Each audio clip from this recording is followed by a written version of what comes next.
Assalamualaikum warahmatullahi wabarakatuh. Innal hamdalillah nahmaduhu wa nasta'inu wa nastaghfiruh wa nastahdiih wa na'udzu billahi min syururi anfusina wa min sayyiati a'malina. Jamaah rahimakumullah, hari ini tanggal 18 Agustus 2023.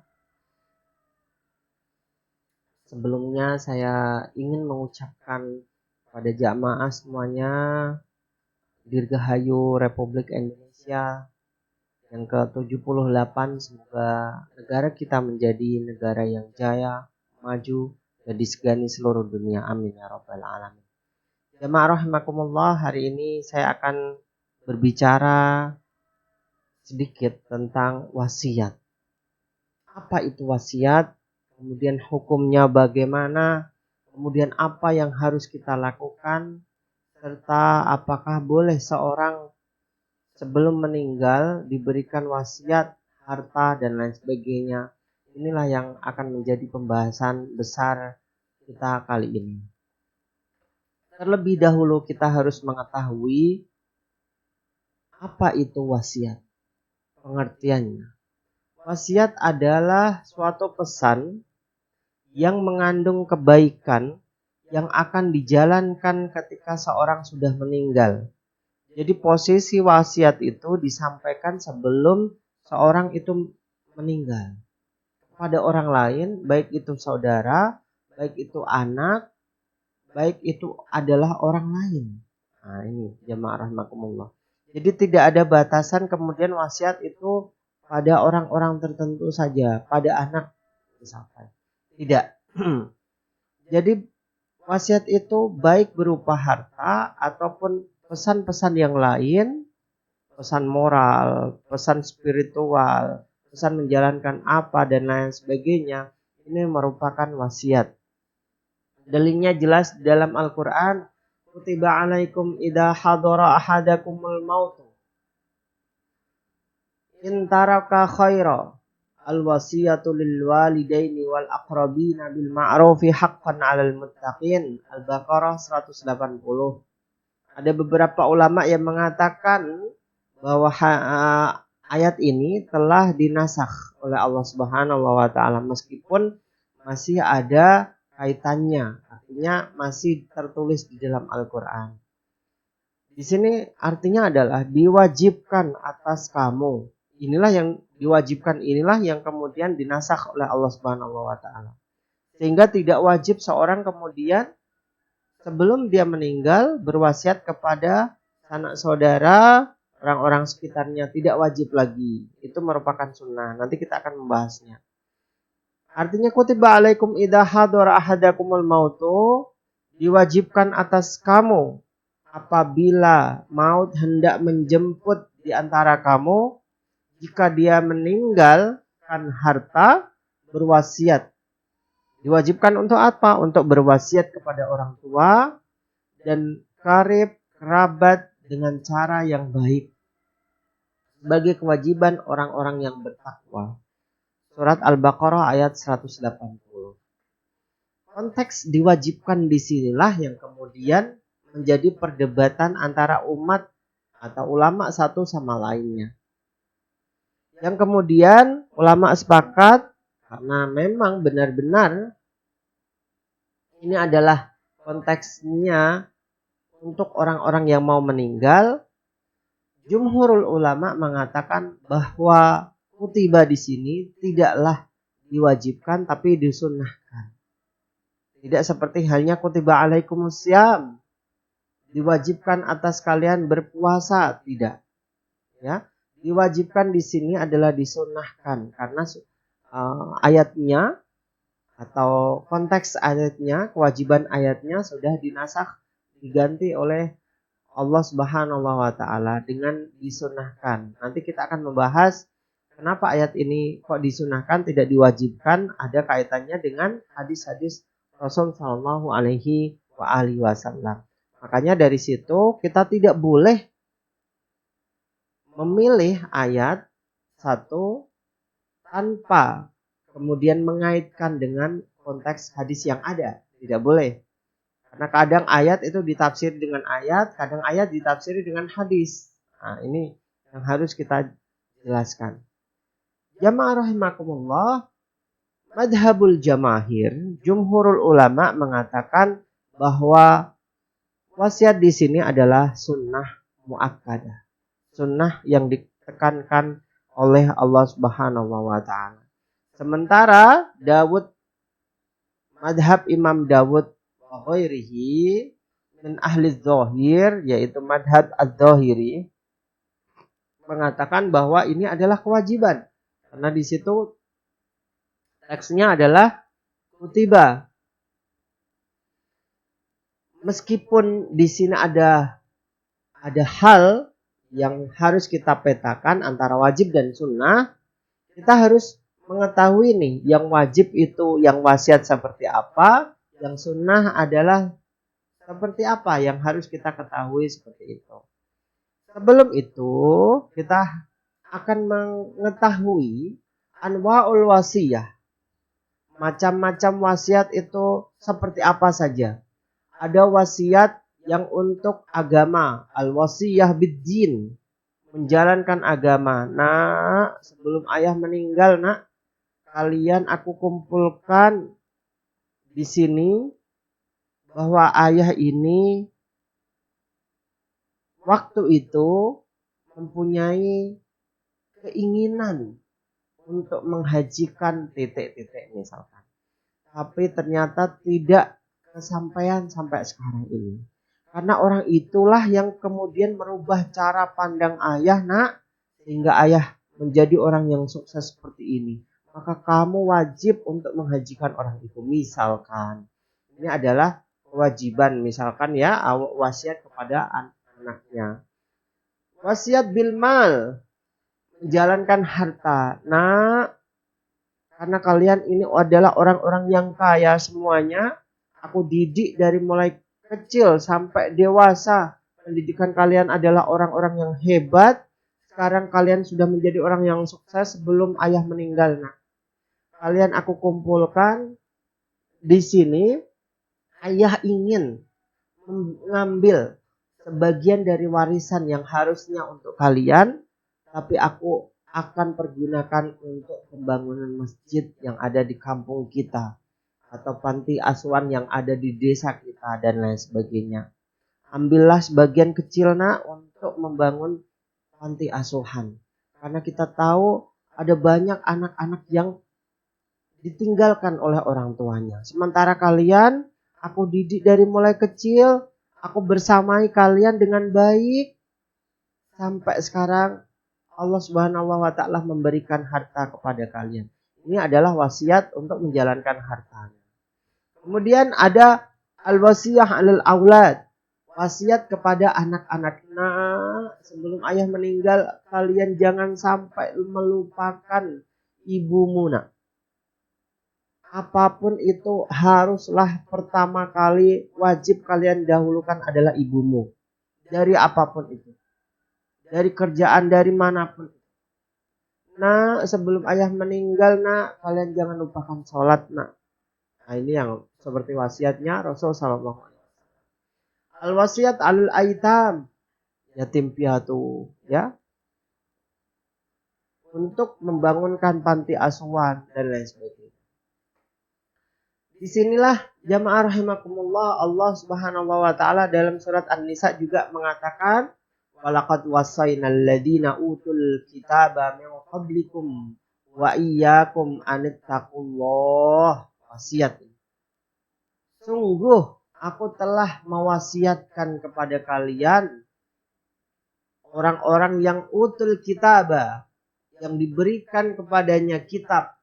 Allah Subhanahu wa taala memberikan kepada orang Nasrani, orang Yahudi kitab. Kita juga diberikan kitab oleh Allah Subhanahu wa taala. Artinya agama kita adalah agama samawi. Agama yang turun dari langit, yang diturunkan oleh Allah Subhanahu wa taala.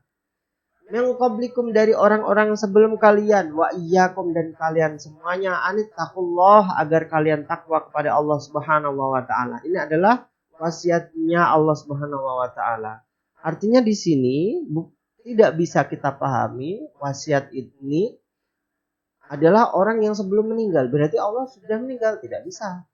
Ya. Karena ini wasiat Allah Subhanahu wa taala agar kita menjalankannya, kewajiban bagi kita untuk melaksanakannya.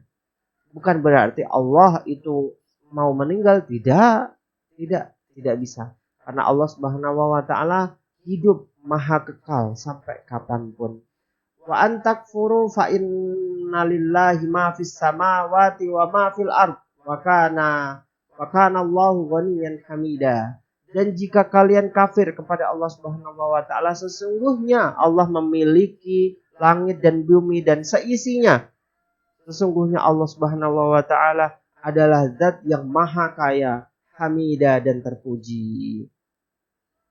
Berikutnya dalam hadis yang lain disebutkan Rasul sallallahu alaihi wasallam melalui sahabatnya wa Talha bin Masraf qala sa'altu Abdullah bin Abi Aufa. Aku bertanya, kata Talha bin Masraf, tentang Rasul sallallahu alaihi wasallam dari Abdullah bin Aufa. Wahai sahabat, engkau kan telah mengikuti jejak Rasul sallallahu alaihi wasallam semasa dengan beliau.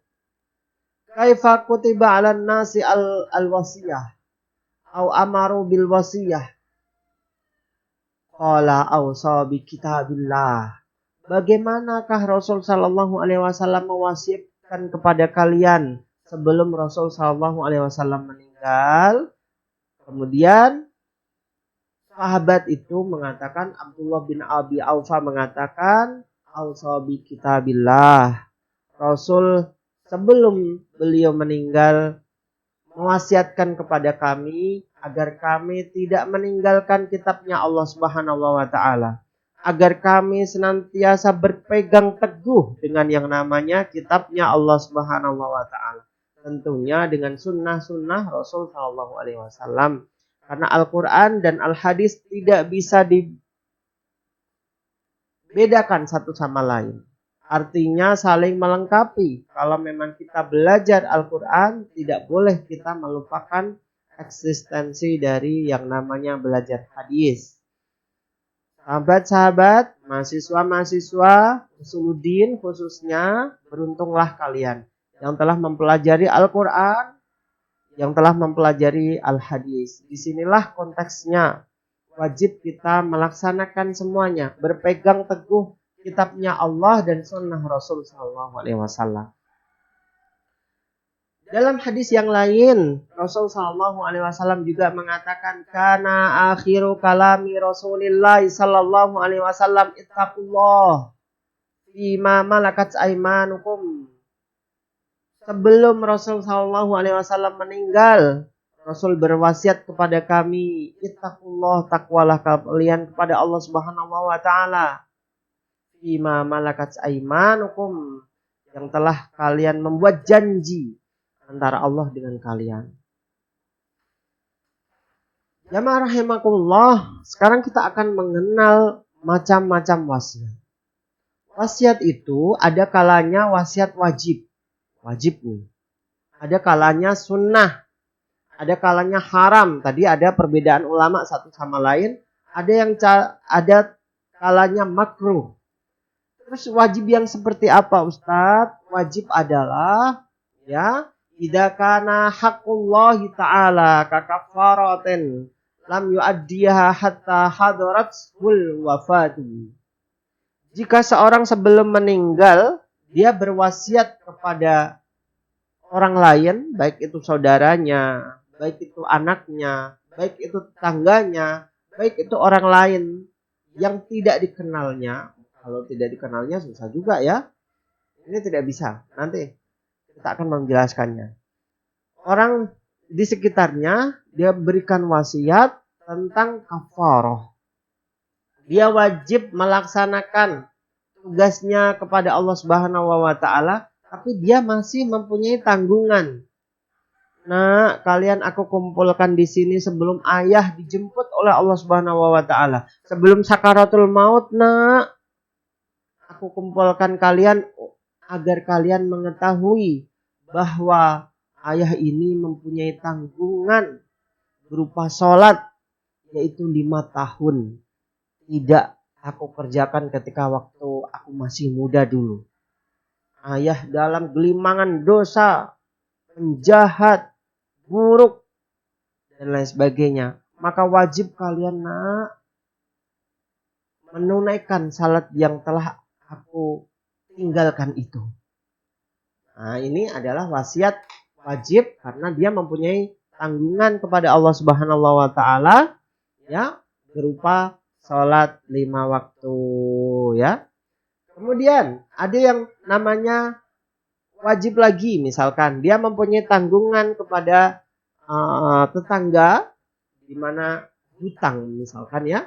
Hutang berupa emas ataupun hutang apa yang belum ditunaikannya. Maka dia wajib untuk berwasiat kepada anaknya. Nah, aku mempunyai hutang kepada orang ini, 10.000 misalkan, 100.000, 10 juta. Wajib kalian mengambil sebagian harta ayah ini, nanti sampaikan hutangku kepada orang itu. Sebelum aku meninggal ini, wajib kalian menyelesaikan hutang-hutangku. Ini adalah wasiat, ya. Ada yang kalanya wasiat ini mustahabbah, sunnah. Idza kana ar-rajulu dza sara wa warasatuhu wa qarabatuhu aghniya. Ini adalah kasus di mana seorang mempunyai kekayaan yang sangat luar biasa, berlimpah, serta anak-anaknya itu adalah orang-orang yang hartawan, mempunyai harta yang berlimpah pula. Maka dia berwasiat kepada anak-anaknya agar sepertiga dari hartanya ini kemudian ditasarufkan kepada kebaikan, ya. Nah, aku kumpulkan kalian di sini karena kalian adalah orang-orang yang kaya. Ambillah sepertiga dari harta ayah ini, kira-kiranya 3 miliar misalkan. Karena harta ayah ini berlimpah ruah. Ada sekitar 12 miliar yang untuk kalian. Ambillah 3-nya, bangunlah masjid di samping pemakaman ayah ini. Nah, ini adalah wasiat. Maka boleh, seperti ini boleh. Dan ini adalah sunnah. Seperti yang disabdakan oleh Rasul Sallallahu Alaihi Wasallam, "Idza mata al-insan, qata'alahu amaluhu illa min salasatin." Jika seorang itu meninggal, maka akan terputus amalnya kecuali 3 hal. Pertama adalah shadaqatun jariyah, sedekah jariyah, ilmun yantafi'u bihi, ilmu yang bermanfaat, wa waladun sholihun yad'ulah, dan anak yang solih yang mendoakan orang tuanya. Maka aspek 3 ini adalah bermanfaat untuk kita ketika waktu kita meninggal nanti. Kita mempunyai harta sebelum kita meninggal, berwasiat kepada anak-anak agar sebagian harta ini dibangunkan untuk pesantren, dibangunkan untuk masjid, dibangunkan untuk panti asuhan, agar ketika waktu panti asuhan, masjid, dan pesantren itu digunakan untuk kebaikan, mengalirlah ganjarannya yang tidak terkira ke makam kita, meskipun kita sudah menjadi tulang belulang yang remuk. Ini adalah hal yang sunnah, jamaah rahimakumullah. Yang ketiga adalah haram hukumnya. Kenapa haram? In qasada al-musi al-idrar bil warasah al-wasi liwarisin. Yang ketiga adalah haram jika memang seorang yang berwasiat ini adalah untuk menghancurkan hartanya. Dia tahu bahwa warisan ini adalah untuk anak-anaknya. Anak-anaknya sangat membutuhkan. Anak-anaknya bukanlah orang-orang yang kaya, yang ketika waktu dia meninggal nanti membutuhkan harta ayahnya untuk pendidikan, untuk biaya sekolah, untuk keberlangsungan hidup istri serta anak-anaknya. Ternyata dia itu berwasiat agar mengambil hartanya semuanya untuk ditasarufkan kepada orang lain, maka haram hukumnya. Tidak boleh dilaksanakan, tidak boleh, haram hukumnya. Kalau memang haram tidak boleh dilaksanakan, meskipun itu adalah wasiat. Kan tadi kan dalilnya jelas Pak, kutiba alaikumusya. Ya, kalau memang tidak bertentangan dengan hukum yang haram ini, ya, maka tidak boleh menerjang hukum Allah Subhanahu wa taala kalau memang itu adalah haram. Kemudian yang keempat adalah makruh. Makruh itu seperti apa? Kama laukana faqiran walahu warasatun yahtajuna malahu fayusi bi syai'in minhu li ghairihim wa hum aula. Ya. Ini makruh di sini adalah hampir sama seperti yang nomor 3 tadi, tapi porsinya lebih sedikit daripada nomor 3. Tadi kan kita tahu ya, nomor 3 itu dia meninggalkan anak-anak yang tidak terlalu kaya. Kemudian dia mengambil seluruh hartanya untuk orang lain, untuk pembangunan masjid, untuk pesantren, yatim piatu misalkan. Tapi semuanya ini kan menghancurkan hartanya, tidak boleh. Kalau makruh ini adalah sebagian, padahal anak-anaknya itu membutuhkannya. Nah, maka ini tidak boleh juga. Perlu kita ketahui lagi jamaah rahimakumullah bahwa yang namanya wasiat itu tidak boleh lebih dari sepertiga hartanya. Sepertiga harta warisan yang ditinggalkan kepada anak dan istrinya. Kemudian syarat-syarat wasiat pertama ayyakuna al-musi ahlan litabarru.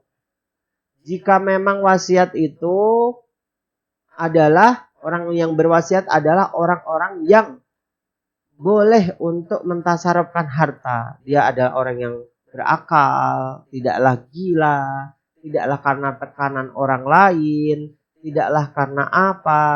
Ini adalah ahlan litabarru, ya. Kemudian yang kedua adalah ridho dia. Ridho. Kemudian malikan lailima yusabihi. Dia adalah pemilik harta yang mau ditasarufkan tadi. Kemudian al-musalahu husnul tasarruf. Dan orang yang diwasiati adalah orang-orang yang amanah. Husnul tasarruf. Dia adalah orang yang baik untuk mentasarufkan harta. Amanah berarti. Kemudian yang berikutnya adalah al-jihad al-musalahu jihadun birrun wala jihadun ma'siyah. Dan orang yang berwasiat ini, jalannya wasiat adalah untuk kebaikan, bukan untuk keburukan.